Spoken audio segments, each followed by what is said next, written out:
The film opens on Will, a banker who has gone into hiding and taken refuge in a small, shabby hotel.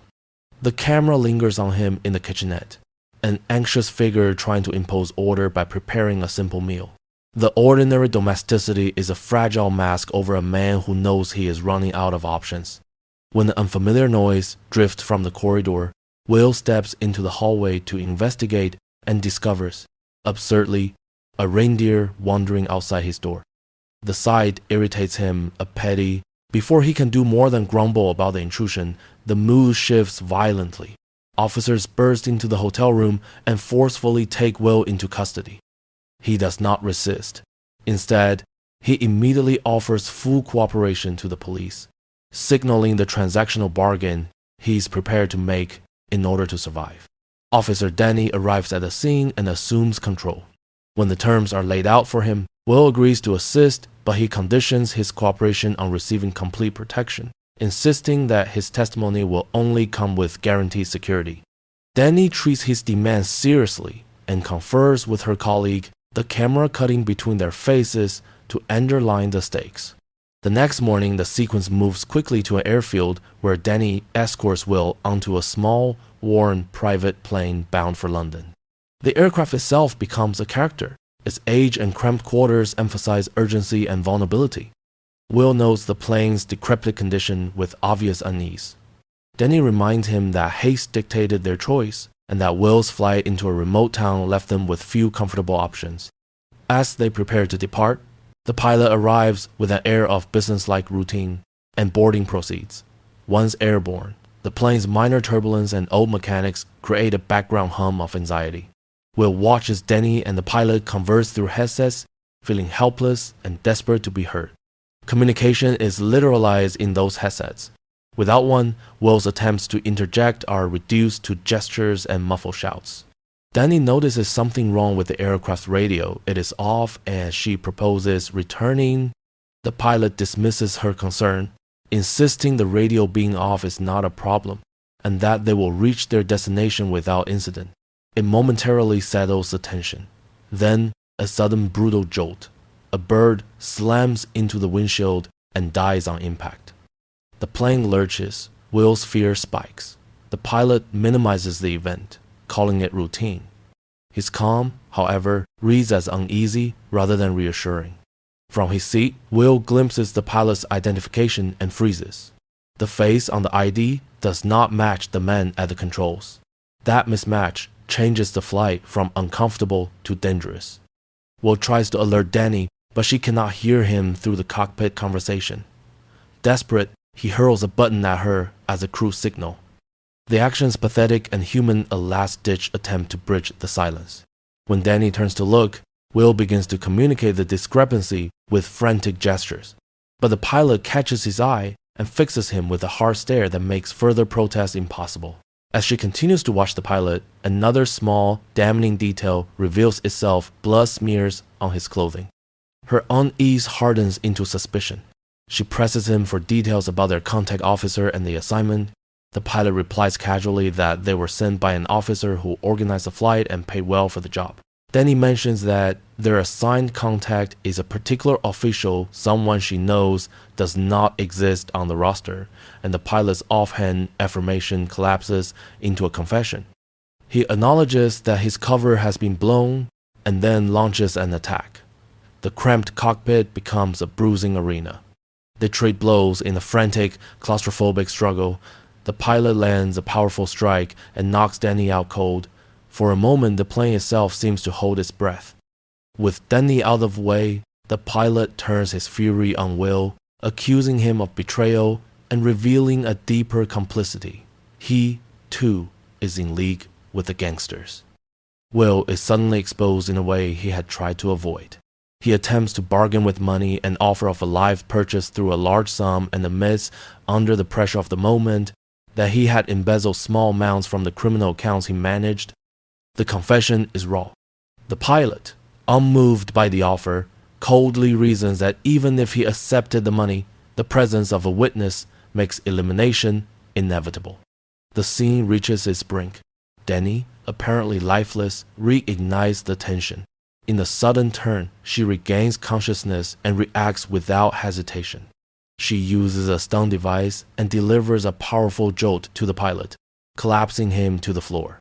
As he crumples, his cap falls away. The plane hums on through the sky, but the equilibrium has been shattered, and the story has shifted irrevocably into a darker, more dangerous orbit. After electrocuting the fake pilot, however, the situation remains critical. The plane is rapidly losing control and plummeting toward the ground. Thinking quickly, Danny rushes to the controls and manages to stabilize the aircraft, gradually lifting it back into the air. Will, panicking, instructs her to switch the plane to autopilot mode for temporary control.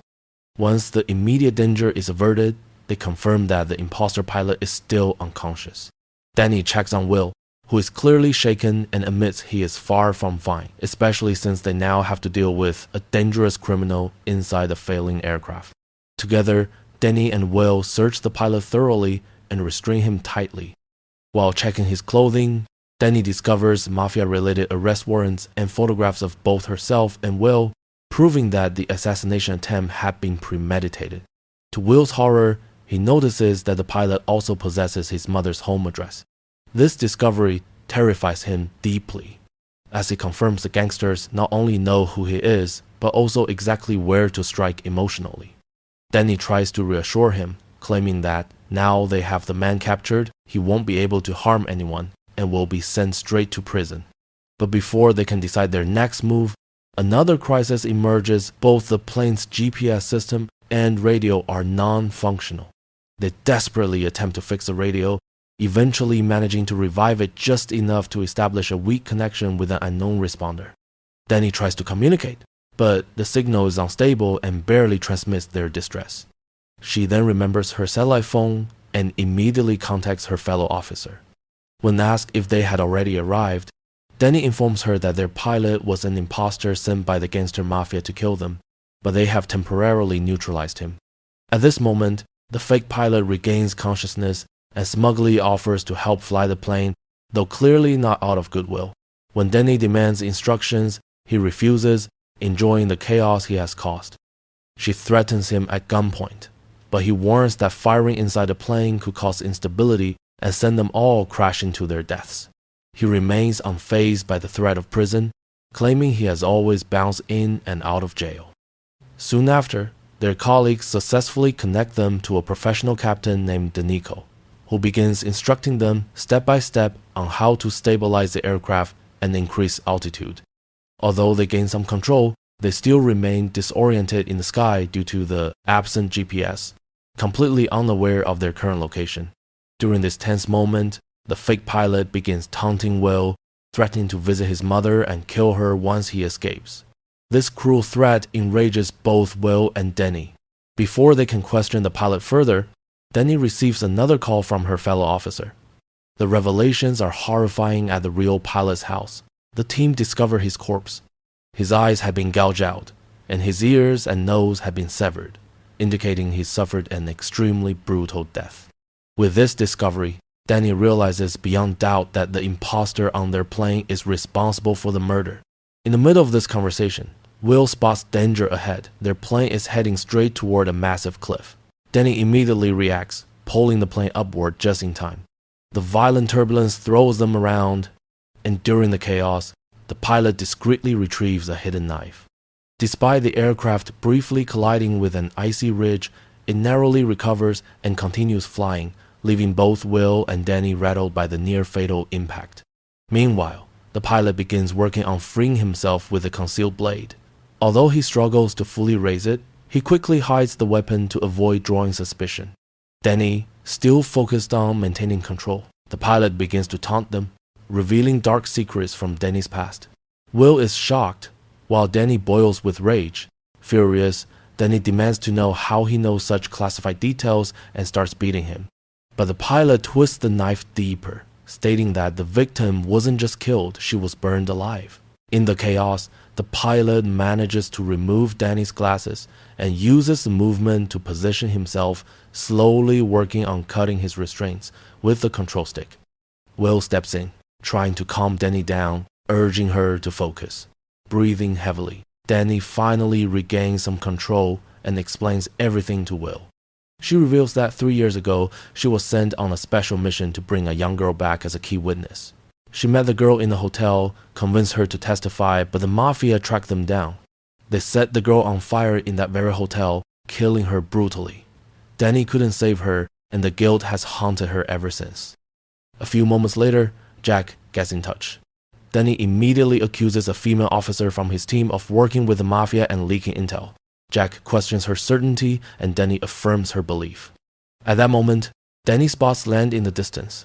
Excited, she informs the captain on the radio, and they begin steering the plane toward the shore, filled with hope. But then another realization hits her. She remembers reading in Will's file that he used to handle mafia transactions and regularly sent part of the money to Hawaii. Everything suddenly falls into place for Danny. That officer is none other than Jack. He's a real traitor, the one secretly working for the mafia. They continue flying toward the shore when they spot a ship in the water. Danny relays the ship's name to the captain, who locates their position. Relief washes over them as rescue seems near. The captain instructs them to change direction, and they begin turning the plane accordingly. But before they can feel safe, the pilot finally breaks free. He launches a surprise attack, stabbing Will and overpowering Danny, grabbing her and seizing her gun.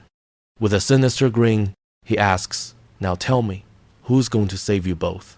Will, bleeding and furious, pulls out a knife in desperation and plunges it into the pilot. Danny quickly supports him by firing a flare gun, burning the pilot and intensifying his pain. She then delivers another brutal stab, knocking him unconscious. Breathing heavily, Danny rushes to Will's side, finding him badly injured and terrified. He weakly pleads, "Please, save my mom." Danny assures him softly, "I won't let anything happen to you." She immediately begins tending to his wound. Sometime later, the pilot regains consciousness, but this time, he's handcuffed securely by Danny. The radio crackles again, and the voice of the captain returns, calm but urgent, instructing them that a runway will appear within view and they must attempt a dangerous landing. Danny acknowledges the order and prepares herself for the worst. Will admits that he siphoned millions from the criminal organization and fled with a sizable sum, explaining why he ran and why the gang pursued him so relentlessly. But as the conversation unspools, Danny realizes the truth is darker. The partner she had earlier suspected is now dead, and the circumstances of that death make Danny suspect Jack himself. She accuses him directly, citing the Hawaii transactions and the pattern of payments that point to corruption at the very top. Jack hangs up abruptly, refusal and distance replacing any explanation, and Danny is left with a bitter certainty that the rot runs deeper and that a trusted superior has betrayed them. Danny, sighting the runway below, ignores the taunt and steers the battered aircraft toward the strip. But danger is not yet over. The pilot rips free from his restraints and lunges for Danny. A gunshot rings out. Danny fires and wounds him severely. She wrests control back into her hands while the captain on the radio coaches her through the landing procedure. With the captain's voice guiding each movement, Danny noses the plane down through violent shudders and juddering gear. The landing is brutal. The aircraft skids along the runway, the tires explode, and the fuselage convulses as it finally grinds to a halt. In the chaos, the pilot is flung from the plane when a door gives way. Moments later, an ambulance barreling up behind the wreckage strikes him and crushes him beneath its wheels. The impact is sudden and final. Medical teams swarm the aircraft. Danny pulls Will from the wreckage only to find him unconscious and badly hurt. Officers arrive to extract them both, the scene a blur of stretcher bearers and urgent shouts. A bystander reports that the man who attacked them has been killed by the ambulance. As Will is loaded into an ambulance, a stranger slips into the vehicle posing as an officer. Danny reacts instantly, throwing herself at the door and confronting the intruder as he begins to beat Will. Without hesitation, she kills him on the spot, another shadowy figure removed before he can finish the job. Will, terror-stricken and exhausted, is held and consoled by Danny as medics work to stabilize him. On the line, Jack places another call to a killer he has sent to finish the task. Danny answers and tells him plainly that Will has survived. Her voice carries a new lethal promise. She will not spare any hand that comes for her witness. With that, she cuts the connection, which the story leaves as its final unambiguous testament. Thank you for watching.